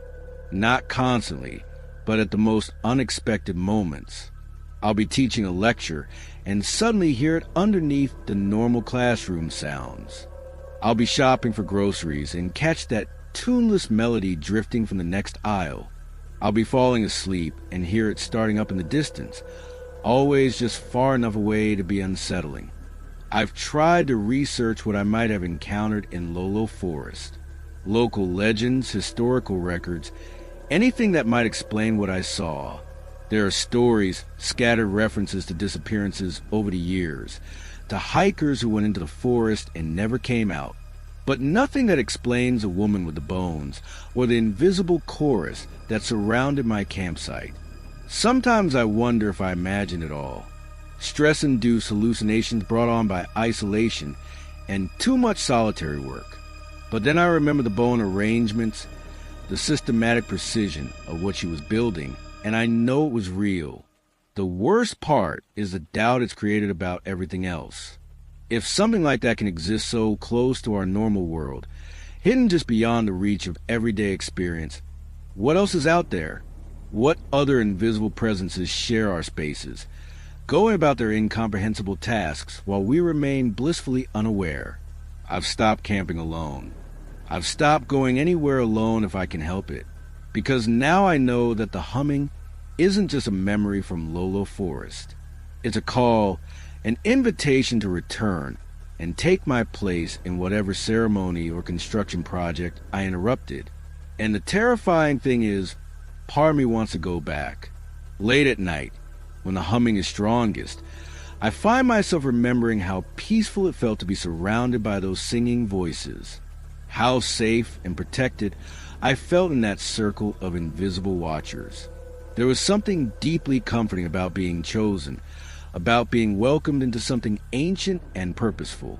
But then I remember the bones, and I know I can never go back. The humming is getting stronger, though more insistent. And sometimes when I'm very tired or distracted, I catch myself humming along with it again, just quietly under my breath, following a melody that seems to know exactly where it wants to lead me. Back to the forest, back to the clearing where the woman works with infinite patience, building something from pieces of people who thought they were just going camping. I don't know how much longer I can resist the call. The humming is in my dreams now, weaving through my thoughts during the day, becoming part of the soundtrack of my daily life. If you're listening to this, if I've managed to get this recording to someone before it's too late, please remember what I've told you. Stay away from Ocala National Forest. Don't camp alone in remote places. And if you ever hear humming in the wilderness, tuneless, absent-minded humming that seems to come from everywhere and nowhere, don't follow it. Don't try to find the source. And whatever you do, don't hum along. Because once you join the song, you become part of whatever they're building out there in the darkness. And I don't think anyone ever gets to leave. The humming is starting again now, right outside my flat, drifting up from the street below. But when I look out the window, there's no one there. Just a sound, patient and persistent, waiting for me to come down and follow.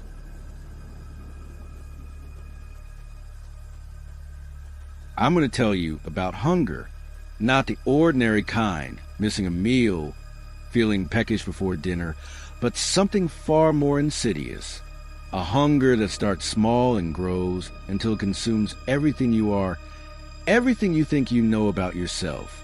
A hunger I brought back from Ocala National Forest, and one that I fear will never truly leave me. My name is Marcus Webb, and I used to be a food critic for The Guardian. Used to be, because after what happened to me in Montana, I can't bear to be around food anymore. Can't stand the smell of cooking.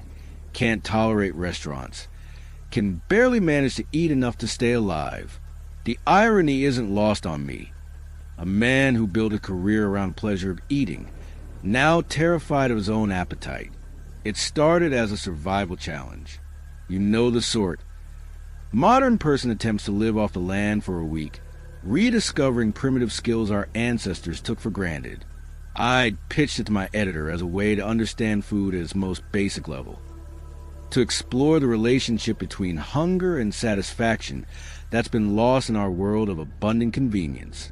Ocala National Forest seemed perfect for the experiment. Vast wilderness with abundant wildlife, edible plants, clean water sources. Remote enough that I'd be forced to rely entirely on my own skills, but not so isolated that a rescue would be impossible if things went wrong. I'd done my research, of course, spent months preparing, learning about edible plants native to Montana, studying primitive hunting and fishing techniques, practicing fire making and shelter construction. I'd even done a weekend course with survival instructor in Wales, living on nettle soup and forage berries, until I thought I understood what real hunger felt like. I was wrong about that. Completely, utterly wrong. I drove up to the forest in early September, when the weather was still mild, but the summer crowds had thinned out. I'd chosen a remote area near the Idaho border, accessible only by logging roads that hadn't seen maintenance in years. The sort of place where you could go days without seeing another human being. The plan was simple. 1 week with nothing but clothes on my back, a basic knife, and a small metal pot for boiling water. No food, no fishing gear, no modern conveniences. Just me and whatever the forest could provide. The first day was almost enjoyable. I set up a basic shelter using fallen branches and pine boughs, gathered dry wood for a fire, located a reliable water source. The forest was beautiful in early autumn, golden aspen leaves scattered among the evergreens, crisp air that carried the scent of pine and wood smoke from distant wildfires.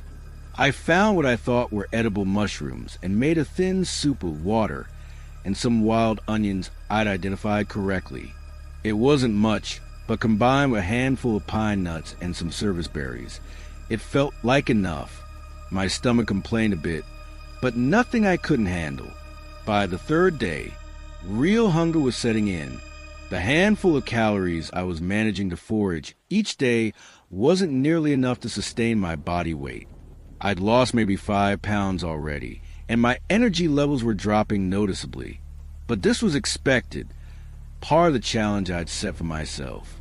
I tried to catch fish in the creek near my camp, fashioning hooks from bent wire and using insects as bait. But either my technique was poor or the fish weren't interested, because I caught nothing.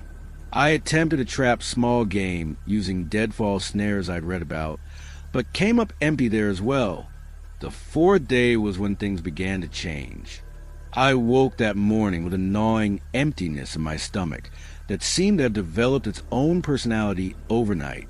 Not just physical hunger, but something more intense, more focused. I found myself obsessing over food in ways that went beyond normal appetite. I spent hours staring at a squirrel that had made the mistake of foraging near my camp, imagining exactly how I would kill it, skin it, cook it over my small fire. I could practically taste the meat, could picture the fat crackling as it roasted. The fantasy was so vivid it made me salivate uncontrollably. But when I finally worked up the courage to try catching the squirrel with my bare hands, it easily outmaneuvered me and disappeared into the canopy. I was left crouched among the pine needles, shaking with frustration and something that felt dangerously close to rage. That's when I found the deer. It was lying maybe 50 yards from my camp, partially hidden by fallen logs. A young doe, recently dead but still warm. No obvious wounds, no sign of what had killed it. Just fresh meat, more than I could eat in a week, lying there as a place specifically for my benefit. Any rational person would have been suspicious. Wild animals don't just die conveniently near starving humans without cause. But rational thought was rapidly becoming secondary to the hunger that was now controlling most of my mental processes. I butchered the deer with my knife, working with an efficiency that surprised me.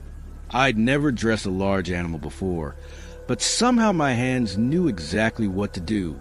How to separate the hide from the meat, how to identify the best cuts, how to avoid puncturing organs that would spoil the flesh.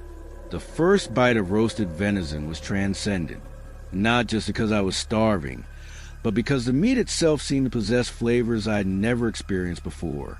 Rich, complex, with undertones that shifted and developed as I chewed.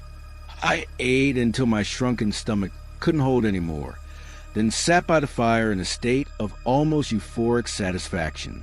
I should have been grateful.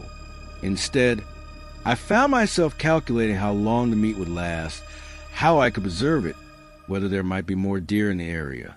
The thought of returning to foraging for berries and nuts after tasting something so perfect seemed unbearable. That night, I dreamed of meat, not the civilized cut you'd find in a butcher shop, but something wilder, more primal. In the dream, I was hunting through the forest with my bare hands, tracking prey by scent alone, feeling the pulse of living things beneath my fingers. I woke with the taste of blood in my mouth. The fifth day brought fresh kills. Another deer, this one larger than the first. Then a young elk, its throat torn out by what must have been a large predator. Each discovery was perfectly timed to my needs, appearing just as I was finishing the previous animal. I began to develop theories about what was happening. Perhaps there was a pack of wolves in the area, bringing down game and abandoning the kills. Perhaps some disease was affecting the local wildlife, causing animals to weaken and die naturally. I didn't really believe these explanations, but they allowed me to continue eating without examining the situation too closely, because the meat was changing me, not just physically, though I was growing stronger despite the week of supposed starvation, but mentally as well. My senses were becoming sharper, more acute. I could smell animals from hundreds of yards away, could hear the heartbeat of a mouse hiding in the undergrowth, could track movement through the forest even in complete darkness. And the hunger was growing stronger. No matter how much I ate, it was never enough. Each meal only seemed to awaken a deeper craving, a need that went beyond simple nutrition. On the 6th day, I caught my reflection in the creek and barely recognized what I saw. My face had become leaner, more angular, with shadows under my cheekbones that hadn't been there before. But it was my eyes that truly unsettled me. They were brighter than they should have been, with a predatory intensity that reminded me of the big cats I'd seen in nature documentaries. And when I smiled, experimenting with different expressions, my teeth looked sharper. Not dramatically so, but enough to notice. Enough to make me run my tongue over incisors that seemed designed for tearing flesh rather than the omnivorous diet humans were meant to eat. I tried to convince myself it was the lighting, the distortion of water, the effects of rapid weight loss. But deep down, I knew something fundamental was changing in my body's relationship with food, with hunger, with the act of consuming other living things. The 7th day, my last planned day in the forest, I woke to find something different waiting for me. Not another conveniently dead animal, but something alive. A rabbit, caught in what appeared to be a primitive snare, but still breathing, still warm, still looking at me with dark eyes that seemed to hold an intelligence I'd never noticed in prey animals before. I knew I should release it. The rabbit was clearly someone else's catch, not mine to take. But the hunger was so strong now that rational thought felt like a luxury I couldn't afford. The smell of the living animal, the sound of its rapid heartbeat, the way its pulse was visible beneath the fur of its throat, all of it triggered cravings that overrode every civilized instinct I possessed. I killed the rabbit with my bare hands. Not quickly, not cleanly, but with a slow deliberation that let me savor every moment of its life ebbing away. And as I felt its heart stop beating beneath my fingers, I experienced something that should have horrified me, but instead filled me with a satisfaction deeper than any meal I'd ever consumed. I ate the rabbit raw, not because I couldn't be bothered to build a fire, but because the cooked meat no longer satisfied the hunger the way fresh blood did. The warm flesh, the metallic taste of its life, still clinging to the tissue, that was what my body craved now. What I craved. I hiked out that afternoon as planned, but I was no longer the same person who had entered the forest a week earlier. The hunger came with me, nested deep in my chest like a living thing with its own needs and desires. That was 4 months ago, and the hunger has only grown stronger. I've tried to return to normal eating, try to go back to my old life of restaurant reviews and gourmet meals. But nothing tastes right anymore. Cooked food seems flat lifeless, like chewing on cardboard. Even the finest cuisine London has to offer feels like a poor substitute for what I really want. What I need. I've started frequenting butcher shops, buying the freshest cuts I can find, and eating them barely seared, still bloody in the center. The butchers think I'm just another foodie with eccentric tastes, but I can see the concern in their eyes when I ask for meat that's been hung for the shortest possible time. I've lost weight despite eating constantly. My body seems to be changing, becoming leaner and more efficient, as if optimizing itself for a different kind of existence. I catch myself moving differently too, more quietly, with a fluid grace that feels foreign but somehow natural. And the dreams have become more vivid. Almost every night now, I'm hunting through forests that feel more real than my waking life. The scent of prey is so intense I wake up salivating, the phantom taste of blood. So strong, I have to check my mouth for cuts. Last week, I caught myself following a woman down a dark street, staying exactly far enough behind to avoid detection, while studying the way she moved, the rhythm of her breathing, the vulnerability of the space between her shoulder blades. It was only when she turned into a well-lit shop that I realized what I was doing and forced myself to turn around and go home. But the hunger followed me. It always follows me now. I've been researching what happened to me in Ocala Forest, trying to understand the mechanism behind my transformation. There are stories, scattered references in folklore and anthropological texts about places where the boundaries between human and animal consciousness become permeable. Locations where prolonged exposure to primal conditions can awaken appetites that civilization has taught us to suppress. But the academic explanations don't capture the reality of living with this hunger, the way it whispers to me during quiet moments, painting detailed fantasies of the hunt, of the kill, of the exquisite moment when life becomes food, the way it's slowly eroding my human identity, replacing civilized thought with predatory instinct. I've tried fasting, thinking that if I could starve the hunger it might weaken and eventually disappear. But after 3 days without food, I found myself standing outside a primary school at closing time, watching the children stream out and calculating which ones were isolated enough, small enough, vulnerable enough. That's when I knew I was becoming something that couldn't be allowed to exist around other people. I'm planning to go back to Ocala Forest, not for another survival challenge, but because I think the forest is the only place where what I'm becoming might belong, where the hunger can be fed without violating every moral principle I once held sacred. I'm recording this as a warning, but also as a confession. If you ever find yourself in a situation like mine, isolated, starving, presented with opportunities that seem too convenient to be natural, think carefully before you take that first bite, because some hungers once awakened and some transformations can never be reversed. The meat in my refrigerator is calling to me now. 3 pounds of the finest beef I could find, aged perfectly, still carrying the scent of the animal it used to be, but it won't be enough. It's never enough anymore. Soon, I'll need something fresher, something that fought back, something that had hopes and dreams and a beating heart right up until the moment I took its life. The forest taught me that everything is food if you're hungry enough, and I'm always hungry now, always hunting, always waiting for the moment when civilization's thin veneer finally cracks completely, and I become what the hunger has been shaping me into all along. If you're listening to this, if you've made it this far, do me one favor. Stay away from remote places when you're hungry. Stay away from convenient opportunities. Stay away from meat that tastes too good to be natural, because the hunger is patient, and once it finds you, it never lets you go. I can hear my neighbors moving around upstairs. A young couple, always laughing, always full of life. The scent of their vitality drifts down to the floorboards, mixing with the aroma of the raw meat waiting in my kitchen. The hunger is growing stronger by the minute.